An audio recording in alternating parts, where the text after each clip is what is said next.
اسی نظریے کو اعلیٰ حضرت امام اہل سنت نے بیان کیا جب کچھ لوگ یہ کہہ رہے تھے کہ یعنی اس وقت کچھ پگڑی اور دستار والوں نے یہ بھی کہا کہ ہم مسلمان تعداد میں بڑے تھوڑے ہیں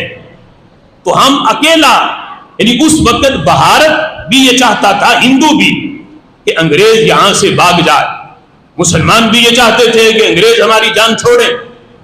لیکن اس لحاظ سے دونوں کا نظریہ ایک تھا کہ انگریز یہاں سے جائے، ان کی حکومت یہاں سے ختم ہو۔ اب کچھ لوگوں نے یہ کہنا شروع کر دیا کہ چونکہ انگریز کو بھگانا یہ ہندو بھی چاہتے ہیں، مسلمان بھی چاہتے ہیں، لہٰذا ہم ہندوؤں کے ساتھ مل کے انگریز کے مخالف ہم تحریک چلائیں۔ تو اس وقت میرے امام اعلیٰ حضرت امام اہل سنت نے یہ نظریہ پیش کیا، فرمایا وہ لوگ جو یہ کہتے ہیں کہ ہم ہندوؤں کے ساتھ مل کے انگریزوں کے خلاف تحریک چلائیں، فرمایا وہ یوں ہے کہ فر من المطر ووقف تحت المیزاب، فرمایا یہ تو یوں ہے کہ بندہ بارش سے بچ کے بھاگے اور آ کے کسی پرنالے کے نیچے کھڑا ہو جائے، نہیں بارش سے بچ کے بھاگا ہے اور پرنالے کے نیچے آ کے کھڑا ہو گیا،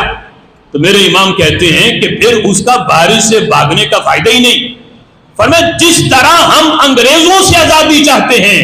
اسی طرح ہم ہندوؤں سے بھی آزادی چاہتے ہیں۔ یہ کیسے ہو سکتا ہے کہ ہم ہندوؤں کو تو ساتھ ملا لیں اور انگریز کے خلاف ہم تحریک چلائیں؟ جس طرح ہم انگریز کے ساتھ نہیں رہ سکتے اسی طرح مسلمان ہندوؤں کے ساتھ بھی نہیں رہ سکتے۔ فرمایا اگر آج تم ان کے ساتھ مل کے ان کا تمہارے اوپر یہ احسان ہوگا اور کل کو تم جب ان کے خلاف آواز کس طرح اٹھا سکو گے، تمہارا ضمیر ہی گوارا نہیں کرے گا۔ اس لیے حق یہ ہے کہ جس طرح مسلمان انگریز کے ساتھ نہیں رہ سکتا اسی طرح ہندوؤں کے ساتھ بھی نہیں رہ سکتا۔ انگریز کے لحاظ سے جب مسلم قوم ایک الگ قوم ہے تو ہندوؤں کے لحاظ سے بھی مسلم قوم ایک الگ قوم ہے۔ میرے امام نے اس وقت یہ نعرہ لگایا، فرمایا اگر یہ تحریک چلانی ہے تو جس طرح یہ تحریک انگریز کے خلاف ہے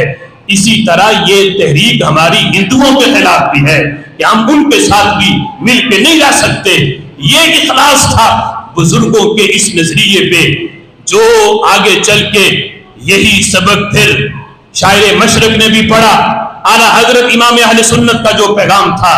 پہلے وہ بھی اسی کے قائل تھے، شاعر مشرق بھی، لیکن جس وقت علامہ اقبال نے بھی یہ تحریریں پڑھی میرے امام کی تو ان کا بھی یہ نظریہ بنا کہ پاکستان کے باسی وہ ریاست چاہتے ہیں جس میں نہ انگریز کا عمل دخل ہو نہ ہندوؤں کا عمل دخل ہو،